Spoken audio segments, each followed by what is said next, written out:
ఈ వీడియోలో మనం గ్రేవ్ టార్చర్ ఒక horror psychological drama movie review తెలుసుకుందాం భయ్య. Written and directed by Joko Anwar. ఇది ఒక ఇండోనేషియన్ మూవీ. తెలుగులో అవైలబుల్ గా లేదు. ఇంగ్లీష్ సబ్ టైటిల్స్ పెట్టుకుని చూడాలి భయ్య. నెట్ఫ్లిక్స్ లో స్ట్రీమ్ అవుతుంది. డ్యూరేషన్ వచ్చి 1 hour 57 minutes. నేను చూడడానికి మెయిన్ రీజన్ వచ్చేసి హారర్ అండ్ సైకలాజికల్ డ్రామా కాబట్టి చూడడం జరిగింది. అండ్ ట్రైలర్ కొంచెం నాకు ఇంట్రెస్టింగ్ అనిపించింది. మీరు ఈ మూవీకి ఇచ్చే మీ 1 hour 57 minutes టైం అయితే ఫుల్ గా వర్త్ ఇట్ కాదు భయ్య. బట్ ఫ్యూ సీన్స్ ఉన్నాయి, వాటి కోసమన్నా కొంచెం వర్త్ ఇట్ అని చెప్తా. చాలా ఇంపాక్ట్ ఇస్తాయి ఆ సీన్స్ మాత్రం.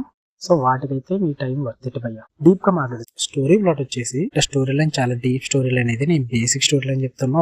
ఒక ఫ్యామిలీ ఉంటుంది, అమ్మ నాన్న, ఒక అబ్బాయి ఒక అమ్మాయి. వాళ్ళు ఒక బేకరీ నడిపిస్తుంటారు. వన్ ఫైన్ డే సడన్ గా ఒక వ్యక్తి వచ్చి ఆ బేకరీలో కసేపు నుంచి అక్కడ ఒక టేప్ రికార్డర్ ఇచ్చేసి బయటికి వెళ్ళిపోతాడు. అదే టైంలో అదే షాప్ లో దొంగతనం జరగడం వల్ల వాళ్ళ అమ్మ నాన్న వాళ్ళని పట్టుకుందని బయటికి